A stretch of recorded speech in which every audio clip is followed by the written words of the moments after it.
We started Culturally Speaking to indulge our curiosity about the way others live and a desire to inspire conversations about how we have far more in common than we realise.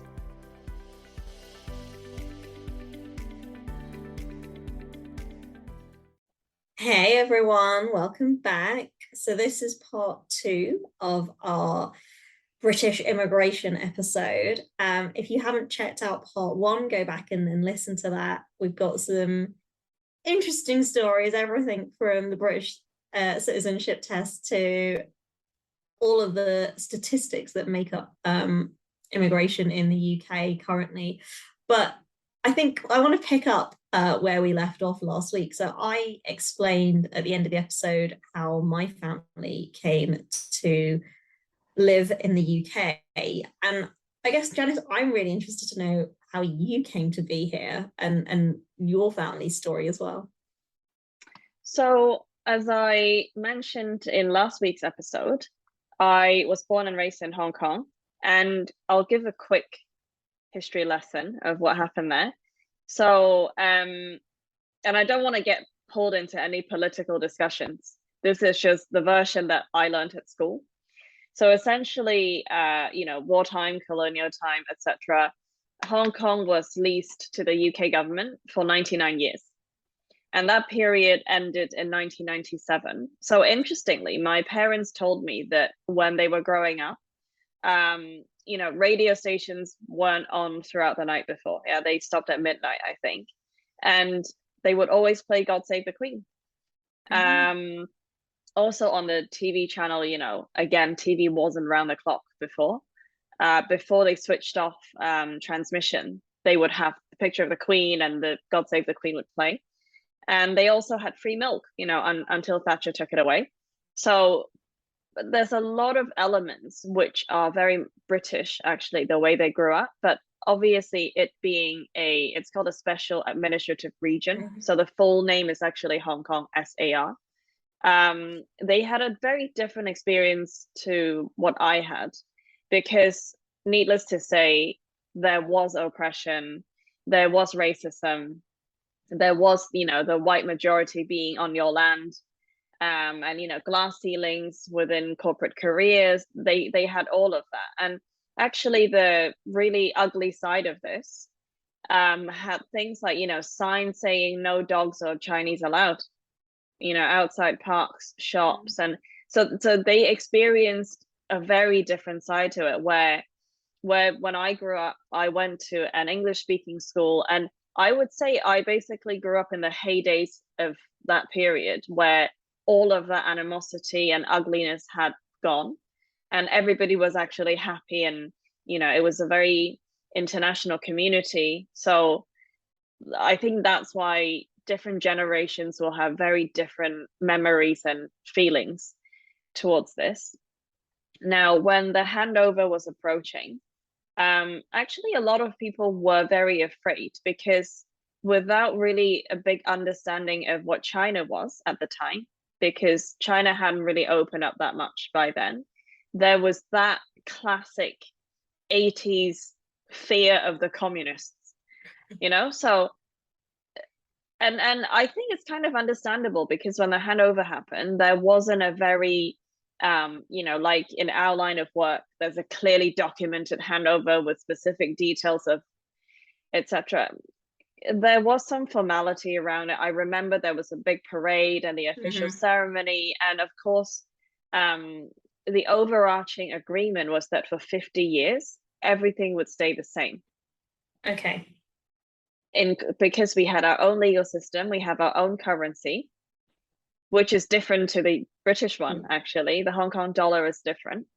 And I guess a lot of people were just very worried that when the new boss comes in, like a merger situation, what's going to happen to us? Are they going to take everything or change everything? So back then, for people who are financially able to do so, there were a lot of families, there was a mass exodus. And this is to other Commonwealth countries, mainly, like Canada is a hotspot. A lot of people tell me Vancouver is just basically Hong Kong. So, sorry, I'm going to sidebar really quickly. If anybody's ever watched read Crazy Rich Asians, that book, there's this line where he basically is like, I know that I can get like to Vancouver in like this many hours, and I know I'll be eating Chinese food like downtown that I could basically be getting in. Yeah. Clearly it's true. Basically, I think it was this Russell Peters, this Canadian Indian comedian. This Pacific Mall in Vancouver apparently is the place to be if you're from Hong Kong. And so Canada was a popular choice. Some people would go for Australia. Yeah. UK is a popular one. But actually, my family thought about going to Canada when I was a baby. And this is I've got no beef with Canada, to be honest, because I was 5 months old. I had no idea what was happening. But apparently when we arrived, they confiscated all my formula, which enraged my parents because I was a baby who needed food. And I think generally they just didn't, they weren't vibing with Canada. So we didn't go with Canada. And then we also tried out America. Okay. But I think that was a harder situation because we needed to get a landing card and then a green card, and they had to secure jobs. We actually had a house out there for a few years, and I really enjoyed spending summers there. But again, it wasn't up to me. I was 5 years old, I think. And so we didn't end up moving anywhere. It's the end of that story. But another very common thing is that people would leave for school. Yes. This is usually either for year 7 or for, like myself, would be in sixth form. And I think the reason for that is a general feeling that the British education system was better, right? And a lot of people actually go study abroad and they find job prospects are better when they return home. And I would tend to agree in terms of the British education system being better from the perspective of a student, because I'm not gonna sugarcoat this. School in Hong Kong was hard. Yeah. It was ultra competitive at all levels. Yeah. To the point where when I came to do sixth form, and for people not in the same education system, this is the 2 years before you go to university or college. I picked maths, politics, and economics and biology for my A levels.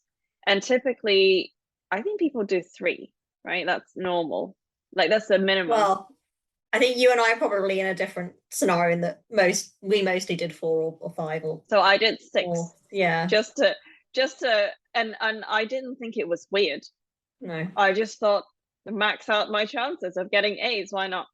And the reason I ended up doing 6 is because when I still remember, I went to my first maths lesson and I'd already learned all of it. Like the first year syllabus, I'd already done it. And then my maths teacher was like, he pulled me aside and he said, we strongly advise you to take further maths as well, because you got full marks in your entrance exam for maths. And then I was thinking about it really hard. I thought, but I don't want to study maths. Like nothing that I want to do in life needed further maths. But then nobody needs to do integrations, okay? But then I ended up doing it anyway. And then I took Chinese just because why not? Although that was in Mandarin, not in Cantonese. So yeah, it was just a massive contrast. And we can come to the more like daily cultural bits later, because I'm interested as well to ask you how foreign you feel, or like what are the weird things that are strange to your culture later. But essentially I came to school, did university, did a master's, and I've been working here since. And growing up in Hong Kong as well, like my family has always been very multicultural. Literally, we have by marriage people from all over the world, and some of my family have moved to Australia. So yeah, I would say I've got family almost on every continent. Maybe not the North Pole, not those ones. Not yet. No, I agree. Same. Yeah. I think there's family on every continent that is habitable. Yeah. and that has good food. That's essential. So we've talked about your story, my story, and interestingly, I remember last year, I think I WhatsApped you about this. I was reading this Guardian article about Gemma Chan, from Crazy Rich Asians and many other films, who's super gorgeous and very talented.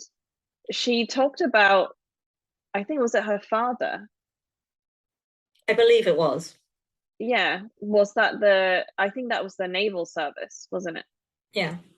And I think there's a huge chunk of immigrants who came from either military service overseas, or I think you mentioned at the end of last week's episode, Windrush. Yeah. So I'm going to continue to call you a historian. Do you want to tell us a little bit more about those parts of history? So I'm going to preface it by saying, clearly I wasn't there at the time, or maybe it's not clear, but I definitely wasn't there at the time. But I have been around a lot of people that are descendants, Windrush descendants, and it has picked up significant interest recently with the scandal.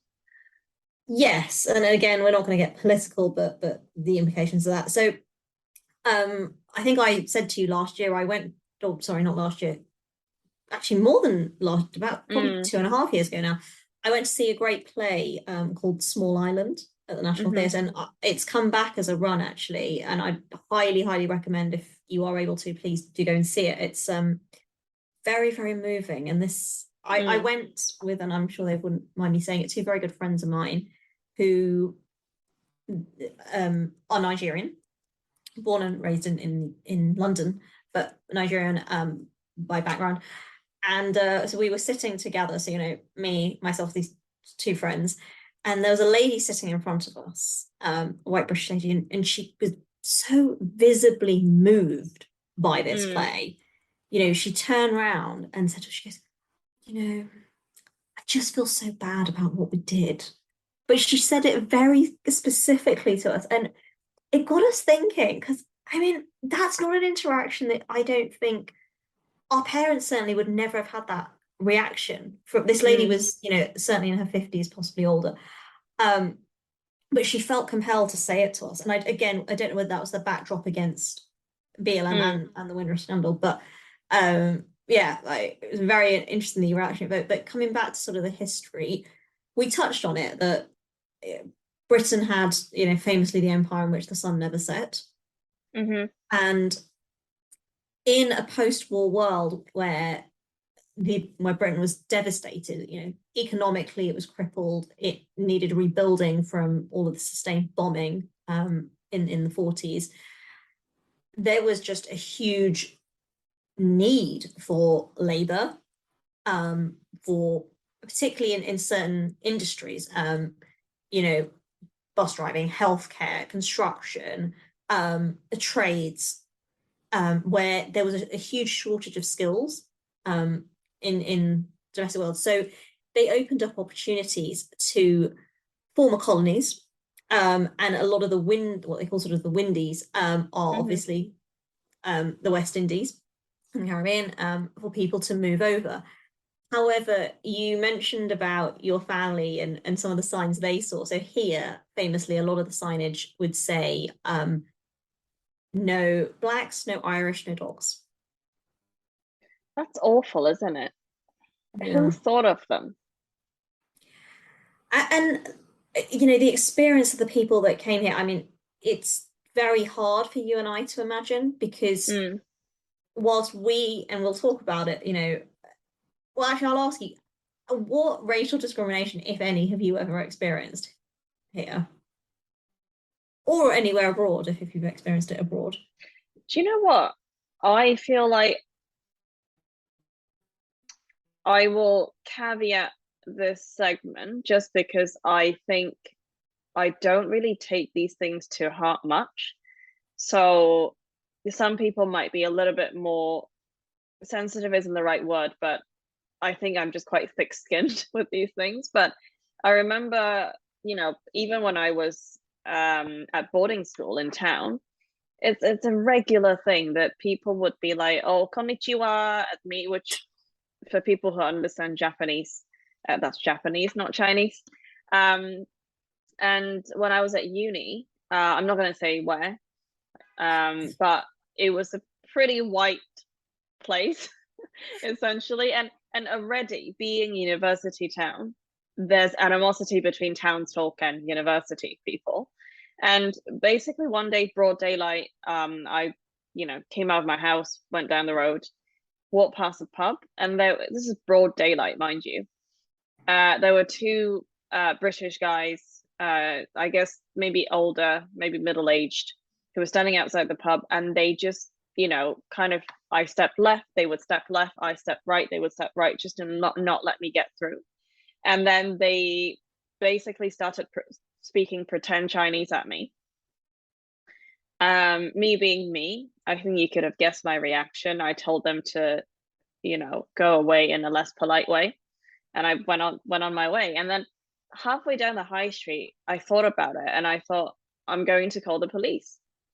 Not so much for myself, but I can imagine so many other, foreign students who may not be as thick-skinned as me, or whose command of English might not be good enough for them to, pluck up the courage to call the police. I thought, I'm going to do it for them. So I called the police. They were lovely. They came to my place, sat down with me, we had a cup of tea together, which is the most British thing ever. But people who have lived in houses here would know that if there's a situation down the road, there are firefighters, just make them a cup of tea. Like, it's, I don't know, it was not normal for us anyway. So we had a cup of tea, we talked about it. I went down to the station to make an official statement. And of course, they found nothing because the CCTV wasn't facing there. So it didn't end up with any charges. But I thought, why not do it, for the sake of everybody else who might face this. And to be honest, over the years, I think it's actually a bad thing, but I feel like I've become quite acclimatized to these kinds of slurs, because to me, they're not particularly hurtful. They just look like fools for doing it. But I think with the recent increase in Chinese people generally in London, I feel like the good side of it is that we've become, regular faces now in the community. And I do find that I've not really got a lot of racial discrimination since, although obviously during COVID, there was very irrational and founded hatred towards anyone that looks vaguely Chinese. But, the whole country was in a massive state of fear. So I would discount all of that with just being irrational.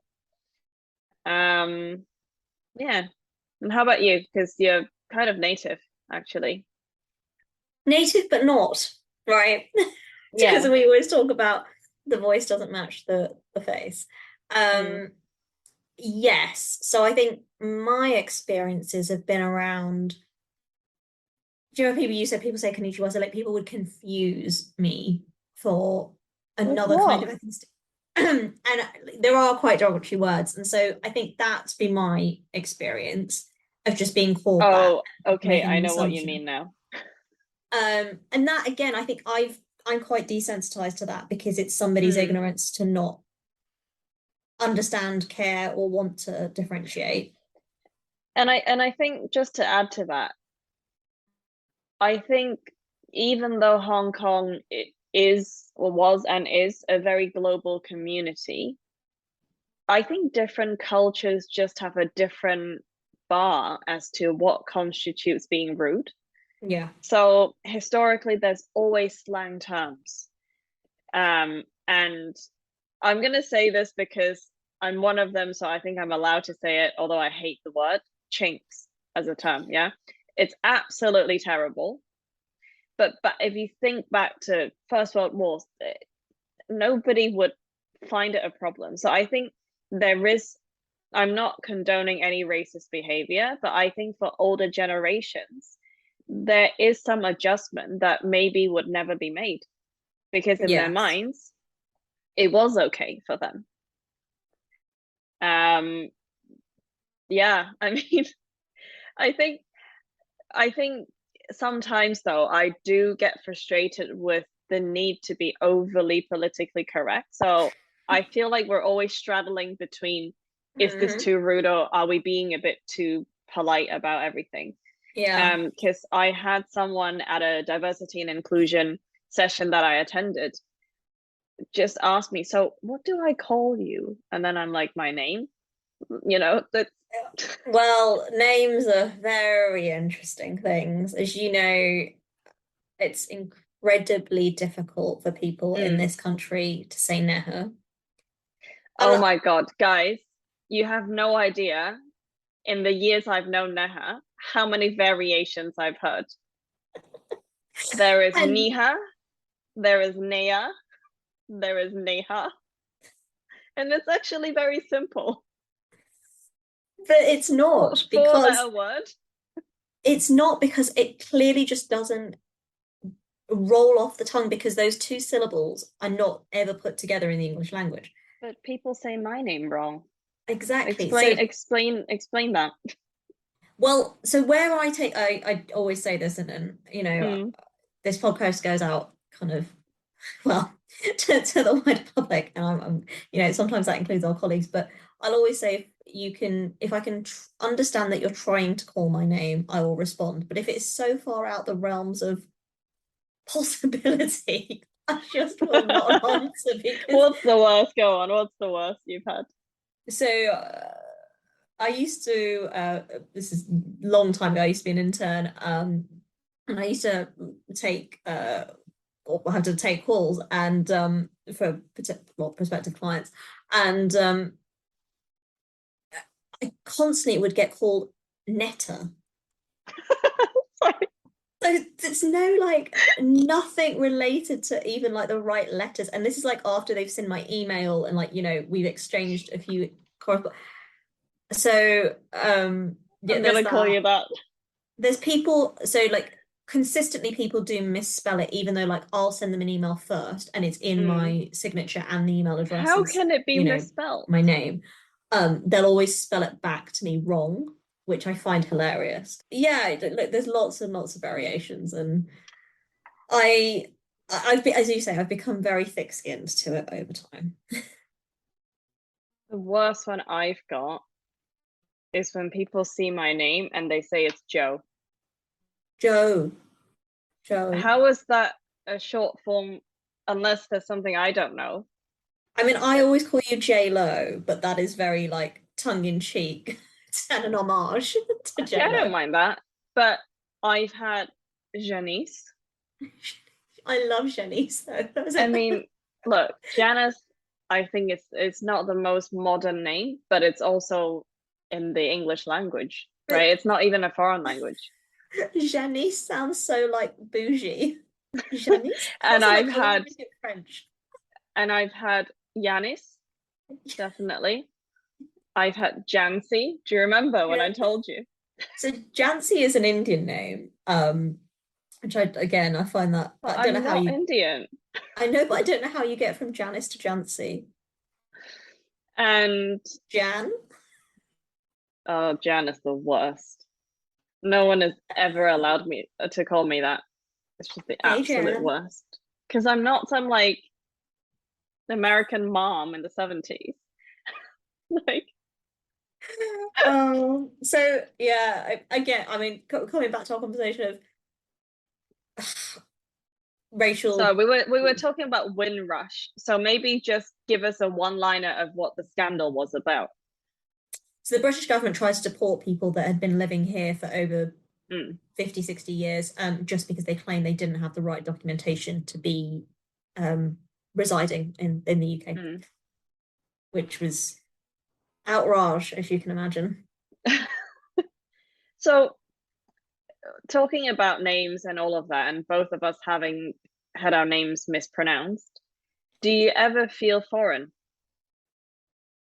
Do I feel othered, to use a scientism? At times, yes.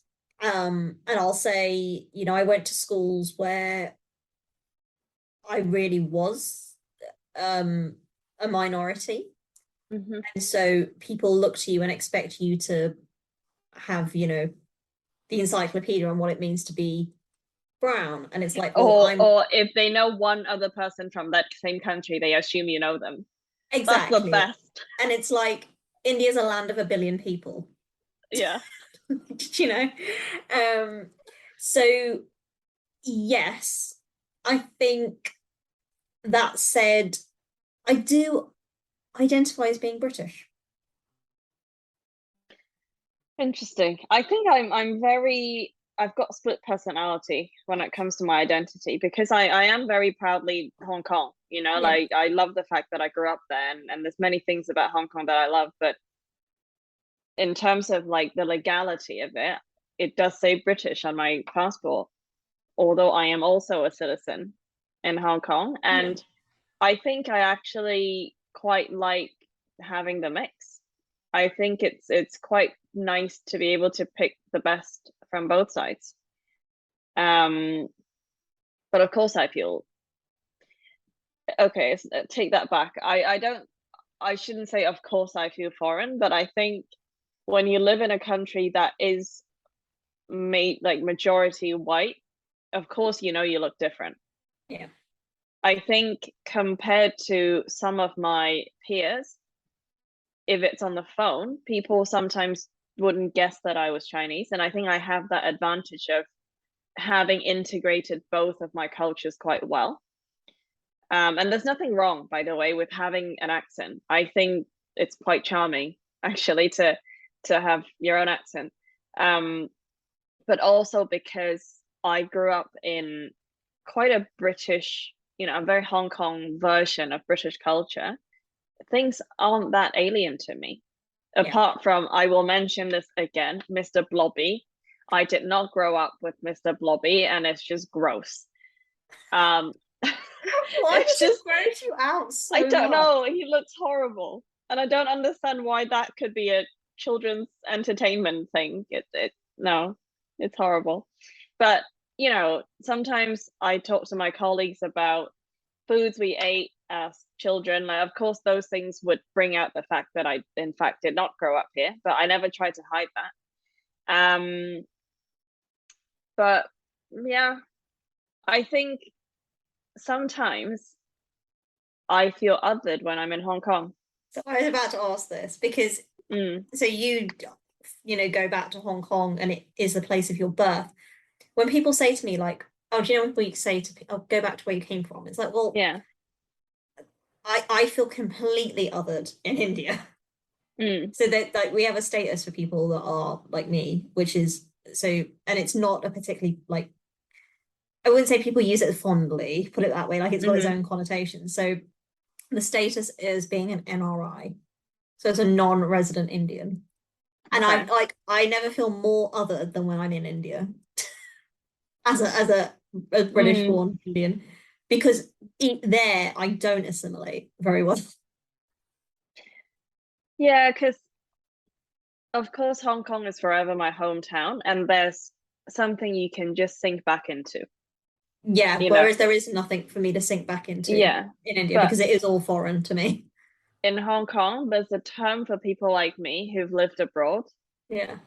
There's several terms, but one of them is someone who's been soaked in salt water, you know, like the ocean, like, or could be a dragon that has crossed a river. Like there are various terms. And I think the reason I feel othered is that obviously in terms of how I behave, clothes I wear, the way I do my makeup,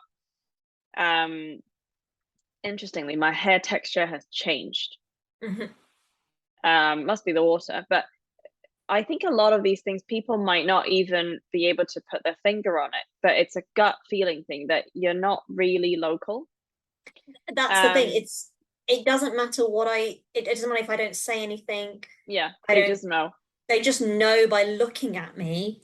And they know as well that like I'm British. It's not that like I'm American or I'm, you know, I'm European. Because if we were American Asians, we would look different. No, exactly.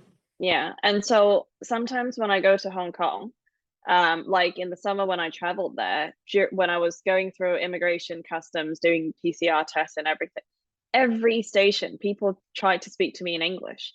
And I mean, good that they can, because we have a lot of English speaking tourists. But when I say in Cantonese, Cantonese is fine, they're always so happy. They're always so like relieved. And this is something I've noticed ever since I've started studying abroad, that when I go back, people assume I don't speak Chinese. So it's always a happy bonus for everyone when I do. And certainly in the way I dress, Yes. fashion is very, very different. And I mean, other, not in a bad way, I think. I just feel definitely I'm not one of them. Yes. Sometimes that has advantages. Like people think you're, must be an intellectual if you studied abroad or something. But I would say, quite fortunately, also because we live in London, I've never felt othered by people, immediately around me. Not immediately around me, no. But I think also it depends on, I guess, the pride you take in your own culture. And I think both of us like and celebrate our own cultural differences. We don't try and necessarily mask them overly. I do want to ask you something though, given that in this conversation you are the actual native British person. Yeah. Can you tell between the different types of Asian people? Like, sorry, your like kind or my kind? My kind of Asian people. More so with the countries I visited, yes, and more so because being around you, for example, I've learned some things. I think I could always identify Hong Kong Chinese, ironically, because that's a lot of what I knew and had been around. And I could always identify Thai. Yeah. Japanese I felt was slightly different, and I have a good friend who's South Korean. But do you know how within China itself, like I've only been to certain places within China, you can probably identify maybe north, south, or if I can't to that extent. I also am very poor with Vietnamese. Differentiate. That's something that completely passes me by.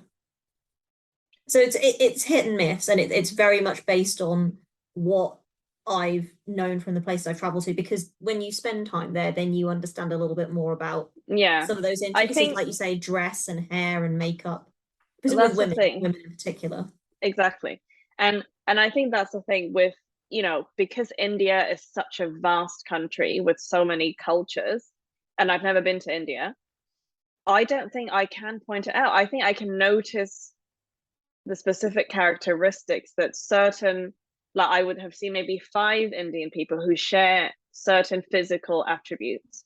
So I can tell that there are different, quite different, I guess, tribes of people. Like, but for example, African countries, again, I've never been. So unless it's an accent thing, I don't think I can tell. Yeah, that's an interesting one. But question, did you know that I was Indian? Yeah. Like when we first met, you just knew? Yeah. Yeah, so I instinctively knew you were from Hong Kong. Because also your name.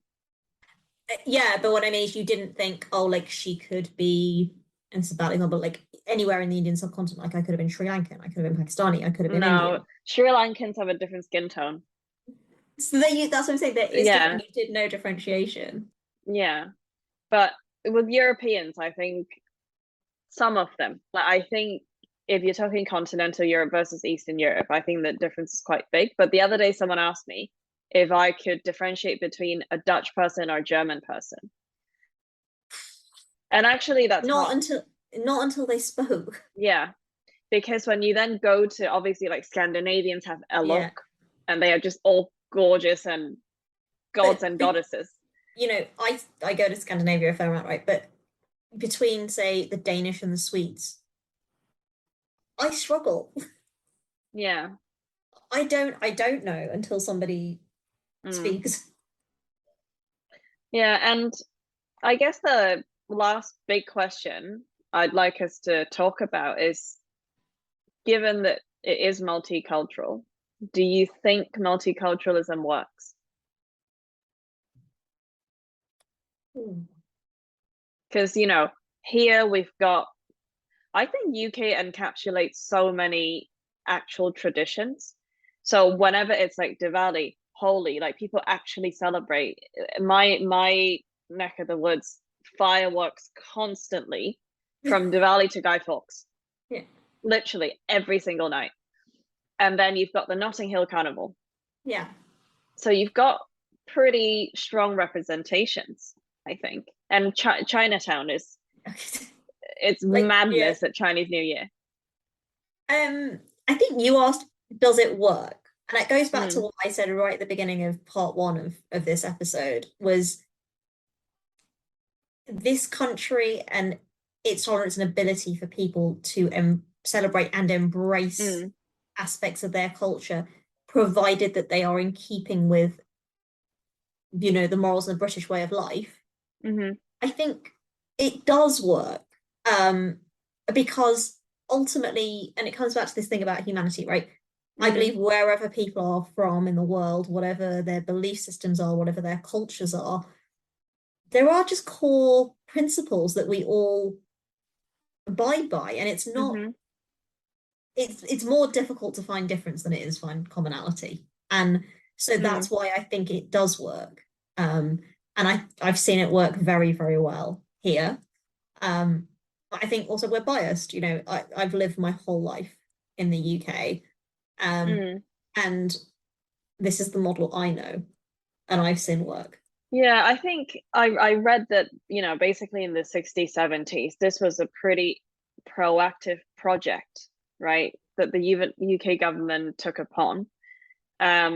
Because like you said, you know, about the similarities and differences, it's really about both identifying and recognizing the similarities, but also actually being okay with the differences.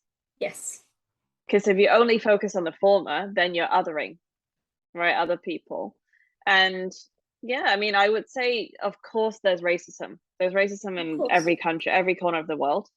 I think Brexit was painfully revealing. Number one of, you know, those ideas and thoughts, but also number 2 with the power of media, to be honest, in any political campaign. But yeah, I think it's great. I think people, if you want a whistle-stop tour of various cultures and you only have a short amount of time, London is the place to be. And I'd say it evolves. You know, the experience of my parents in this country is very different to their parents, and is very different to my experience. And I think it's a constant evolution. Yeah. You're right that it takes a concerted amount of effort at a national level to bring people to the centre and not leave them on the periphery. So I think that has been a really interesting and like very wide-ranging conversation on immigration. As I said, to go back and check out part 1 if you haven't already. And we'd really like to hear from any of our listeners that either are immigrants, descendants of immigrants, or have experiences of migration and moving to different countries. So leave your details in the comments. We'd love to hear from you. Of course, please share and subscribe to our channel. Don't forget to rate and review as well if your podcast platform has that option. And we'll see you next week again with a different topic.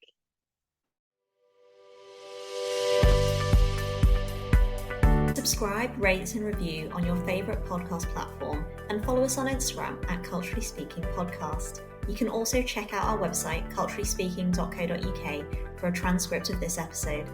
Share your stories or your show ideas with us by sending us an email at theculturallyspeaking@gmail.com.